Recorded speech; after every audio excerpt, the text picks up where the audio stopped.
Salutations, tubers. Welcome back to the layout room. This time around, we'll be doing something a little bit different.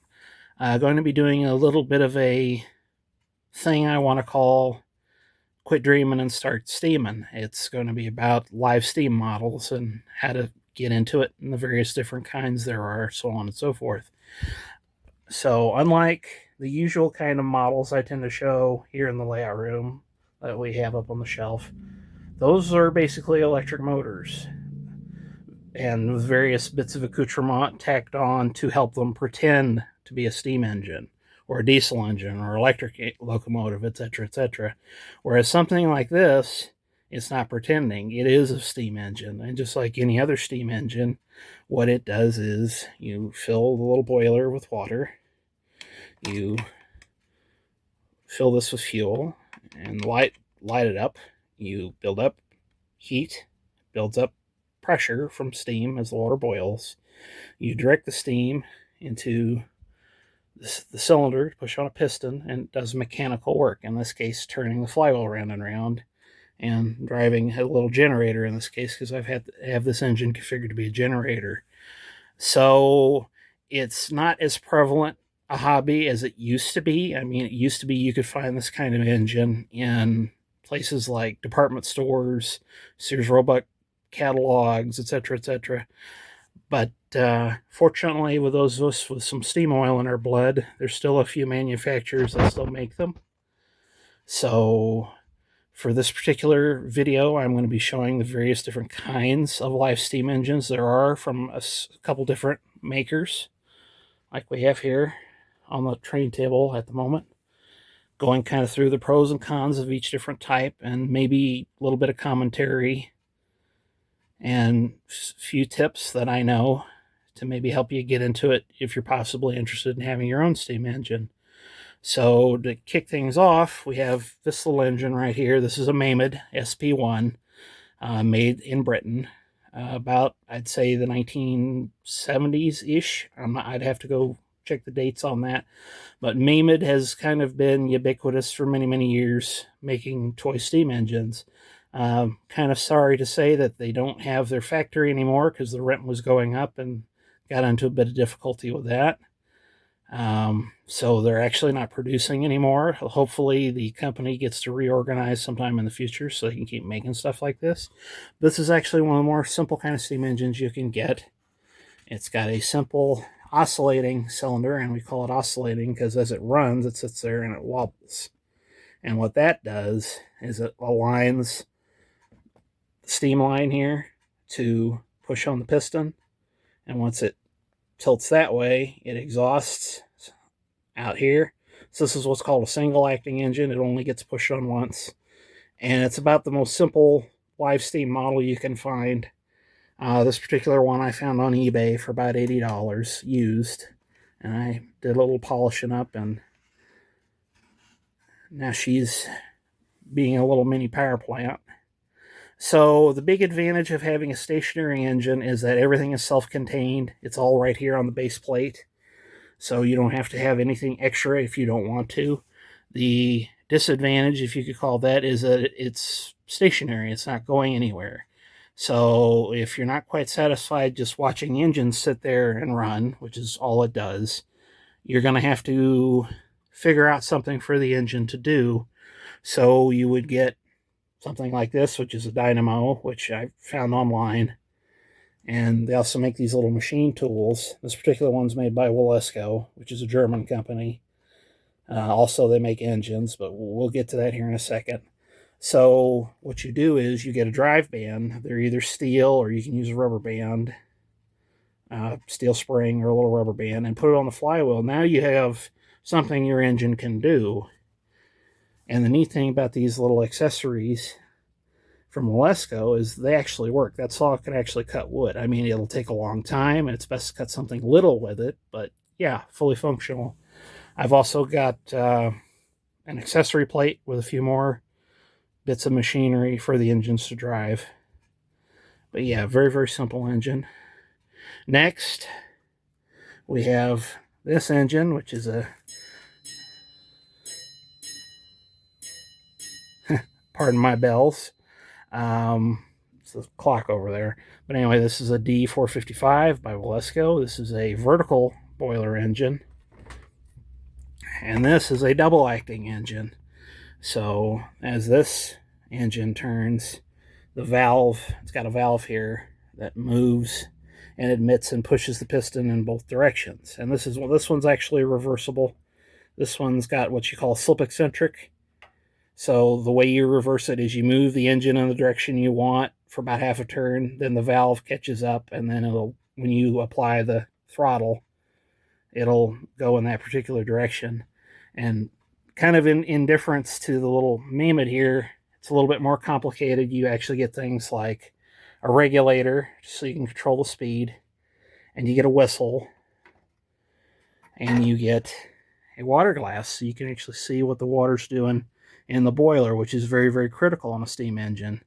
You can live without fuel, you can live without a few other things, but you can't live without water. Absolutely imperative that you keep water in the boiler when you're running.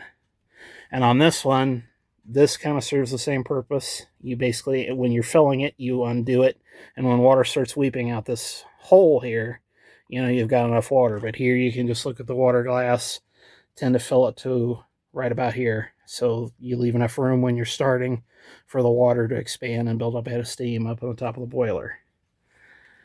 Next is kind of the most complex engine I have. This is a Jensen 75, made in the United States. Jensen's been in business a long time, still making steam engines today, along with Walesko over here. And has a few extra appurtenances. The engine's a little bit more complicated. It's got a simulated flyball governor, and it's got a reverse gear. It's got a Stevenson valve gear on it, so you can reverse the engine without having to go about spinning the flywheel, except when it gets stuck and you need to help it get started. But so far as stationary engines, that's about the biggest and baddest I'm going to have. Very neat little engine.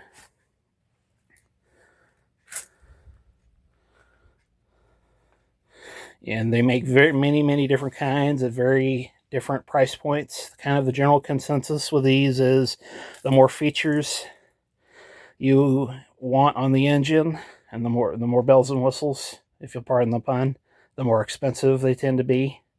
I think this one's about $300-400 last time I checked. Prices tend to vary, especially with all the political shenanigans in the world right now. I bought this one on sale for $250, so always something to look out for when you're shopping for steam engines. But these two I purchased secondhand, so we'll go into the triumphs and pitfalls of that a bit later. But we'll move on, show you the moving steam engines next. Okay, so moving on from the stationary engines, we now come to the mobile steam engines. And immediate advantage of something like this is it will actually drive itself. So it will actually get up and go right out of the box without anything extra in terms of accessories needed to sweeten the deal. Though, one neat thing about these is if you want to use it as a stationary engine, both of these kind of engines have a clutch that disengages the drive, so you can still hook something up to the flywheel here, and you can still drive your accessories just like a stationary engine. In fact, that's what a lot of farmers used to do back in the day that had these. These particular engines are a Showman's engine, which is a kind of traction engine that used to be used at traveling carnivals, fairs, that sort of thing. What it would do was it would pull some of the attractions along the road, and then when it got there, it'd use the big generator here up on the front to drive electric lights and electric motors, that kind of thing. Though back when these things were in their heyday, some of the amusements used to have their own steam engines to be able to power them, like merry-go-rounds. They call them gallopers over in the UK. A lot of them were steam driven in the early days. And this is a steamroller, still basically a traction engine, but instead of wheels, we've got the road rollers for smoothing things out. They still call modern rollers steam rollers, but this is actually a true steamroller. Both of these engines are Walesko's. The one on the right, I've found that one used on eBay again. The one on the left belonged to my dad. It was his steam engine. So he always let me play with it. And since he's moved past on, it's now mine. So got two mobile steam engines. Getting on to the disadvantages of a mobile engine, you need somewhere fairly flat for these to run well. You can get treads to put on the wheels to make them run. To make them run better. Kind of hit and miss in my experience. I had treads on this one for a while. They kind of slipped off. Haven't quite figured out the secret to those. Another thing is that when they get up to speed, they can kind of run away from you. So getting at the little steering wheel here can be hard. They do make equipment to where you can have basically put it on a leash that couples into the wheel here. Or they make little motors that go on the steering chain and to basically turn it into an RC model, but I don't have none. I tend to use these as stationary engines and maybe for little runs along the floor or on the table or on the sidewalk. But usually they just sit still and go chuff, chuff, chuff, and I'm kind of happy with them. So, moving on. Now, here's the ones everybody gets excited about. These are live steam locomotives. Moving on from the moving models, kind of in the same genre, but big disadvantage of a locomotive is you need to lay down tracks, which is a completely different kettle of fish. Won't be going into it for the purposes of this brief introduction, but basically, yeah, these are the real versions of the ones that run around on this little layout. So these are actual steam engines. And the one on the right is made by MSS, which is basically a copy of a Maiba design. We see the return of the double-acting cylinders. This time, the wobbling cylinders, oscillating cylinders, but these are double-acting because they've got a couple more ports down here, so this will actually push the piston back and forth. This particular one's been kind of a thorn in my side for past few years. I've been tinkering with it off and on since I built it from a kit. Only recently got it to run under its own power. It's been having its own little bits of teething troubles, but all in all, I still like it. About the least amount of money you can hope to buy a live steam locomotive for these days. But truth be told, if you're going to get one, I'd recommend you get something like this. This is an Accucraft Ruby, made by the Accucraft company out of China. I'm not getting into that political situation with 10-foot shunning pole, but basically, this was my first live steam engine of any kind. I built this one from a kit and got simplified valve gear underneath, but it's actually got the double-acting cylinders on it. Good working little locomotive. I've run the pants off of this thing for, well, let's see, 12 years now, and it's still running strong. And of course, you can get many different kinds of live steam locomotives and various different gauges. These are gauge 1, or for G scale, running out in the garden. You can get ones that run on O-gauge track like this. You can get ones that you can ride on, which that might be a future project. Well, wink, wink. We'll see. But yeah, that's pretty well runs the gamut. The one kind of type of live steam model I didn't mention are live steam boats. But the thing was, they're unlike these, which you can basically buy off the shelf. Most live steam model boats you have to build yourself. And usually what that involves is you build up the hull, you put a little stationary plant in it to drive the propeller shaft. That's kind of beyond what I would expect a beginner to get up to, though if you want to give it a go, you're certainly welcome to.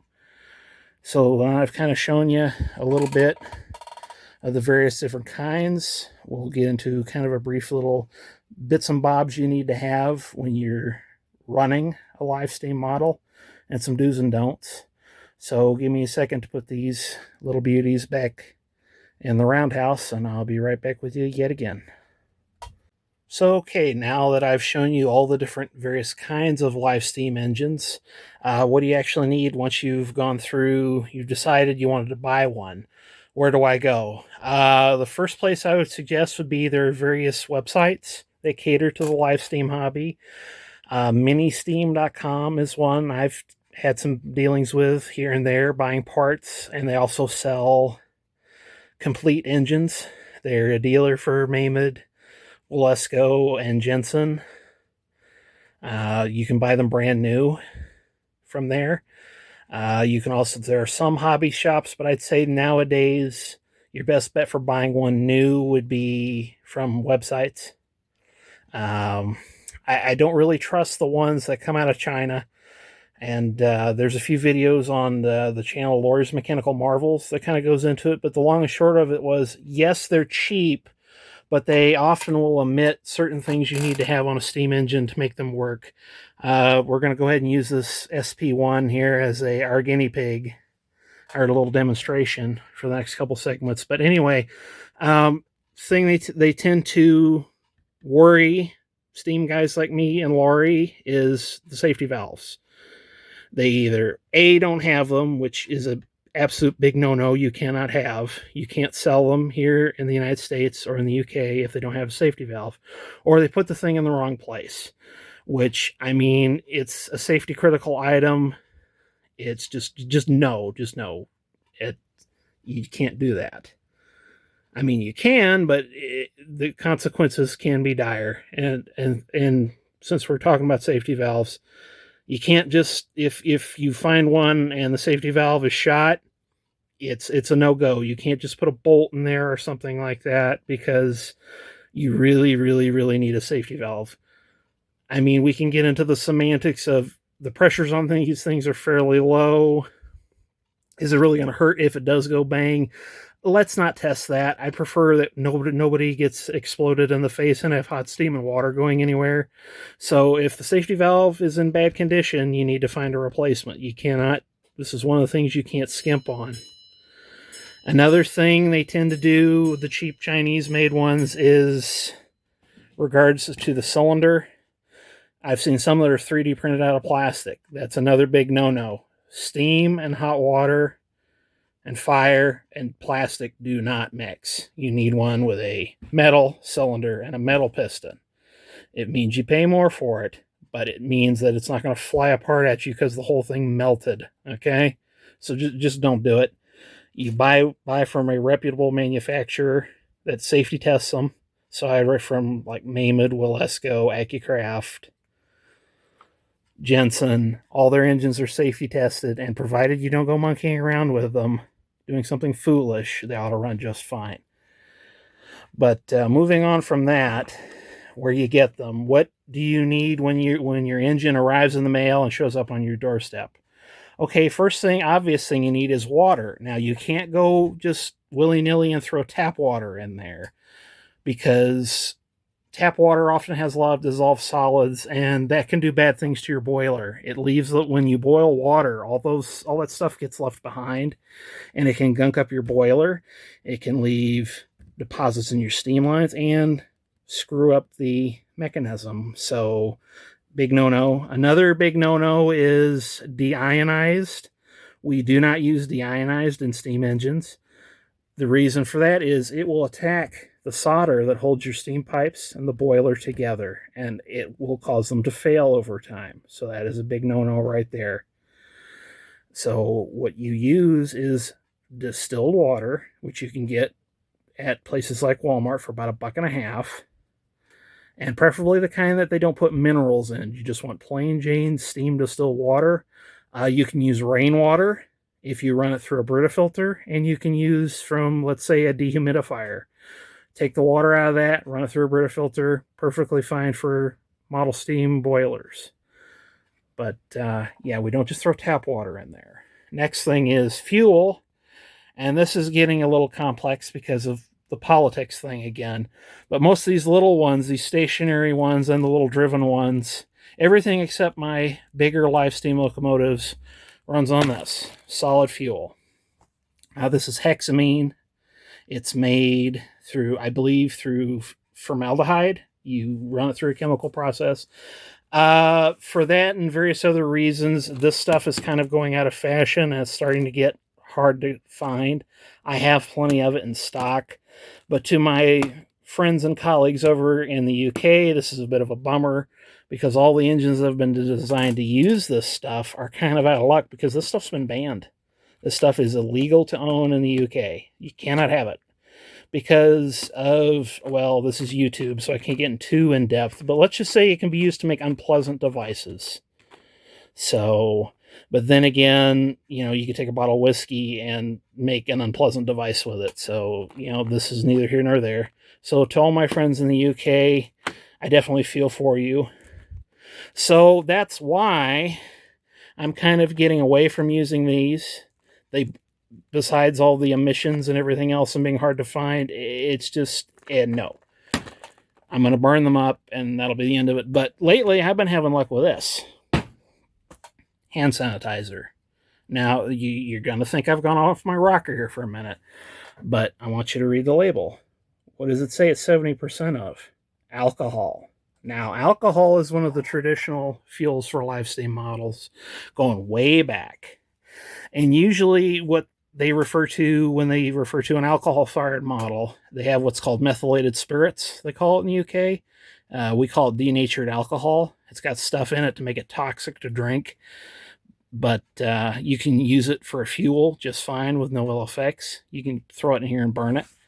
So, and that's another politics/tax thing that I'm not going to get into, but suffice it to say, a friend of mine who plays with live steam engines, we got to talking about these little Esbit tablets, and he said, well, try throwing some hand sanitizer in there. I've been using it, and it's been working well. So it has various advantages.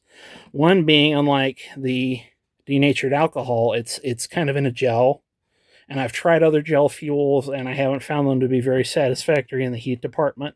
They don't make enough heat to make enough steam, but for whatever reason, this stuff, when you squirt it in the fuel tray and you light it off, it will actually start lifting the safety valve at a full head of steam. For whatever reason, and it does tend to leave a little bit of a residue in these fuel trays, but it's easily washed out. So for that particular reason, and the fact this stuff is so ubiquitous and relatively inexpensive, this is kind of becoming my go-to fuel for everything but the bigger steam locomotives I have that burn butane, which is a different kettle of fish. We might cover that in another video. But okay, we've got fire and water. Now what? Next thing, oil. This is something you're going to need to go find in one shape or form. You cannot use regular oil inside the innards of the steam cylinder, because what will happen is ordinary oil will bake on and it will gum up the works, which you don't want. So for inside the piston here on our little SPL1 and then the lubricators on all the other engines, I use this stuff. It's specially formulated for steam engines. You can find this through live steam suppliers like Ministeam. I bought this particular kind through AccuCraft, and I tend to use it on everything.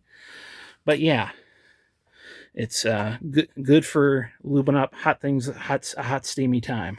So, and we also use, for everything else, this stuff. This is 3-in-1 motor oil, basically 20 weight.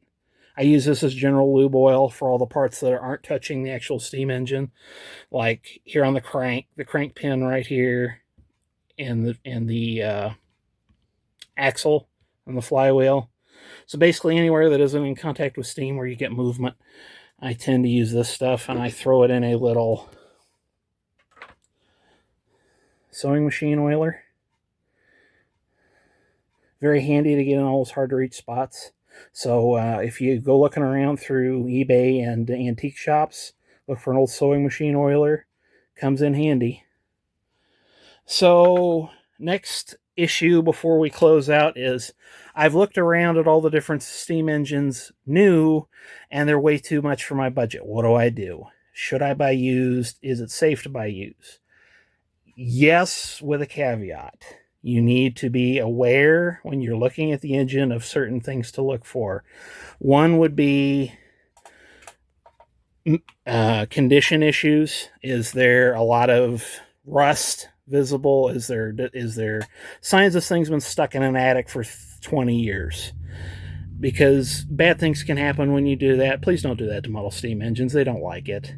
There could be minuscule pinhole leaks in the boiler that you don't find out till you try to run the thing, which is not great. Another thing would be it's been fired too hot and under here is melted. So you need to look very carefully underneath if you possibly can.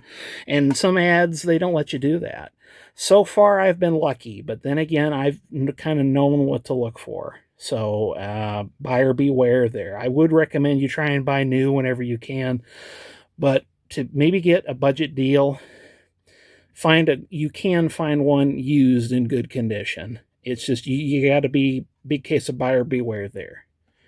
So I guess before I get to rambling on too much more, I guess in closing, I want to say if any of this piques your interest and you want to know a bit more, feel free to drop me a comment anytime. I love helping people get started in this hobby because just personal thing, I get unhappy when I don't run my steam engines. When I sit down and I fire the thing up and watch it go around and around, it just makes me happy. And for people who love steam engines, I want to help you find one. I want to help you get into this hobby. So if you have any questions, concerns, anything like that, feel free to drop me a line down in the comments. I'll get back to you as soon as I can. Likewise, if you want to see more about steam engines, maybe see all these different ones running, I tend to post them here on the YouTube page just as free form. But if you want something that's a little more curated and you maybe want me to explain a few more things, again, drop me a comment and I'll see about making something for you. So until next time, tubers, I just want to close up by wishing you happy steaming. Until next time.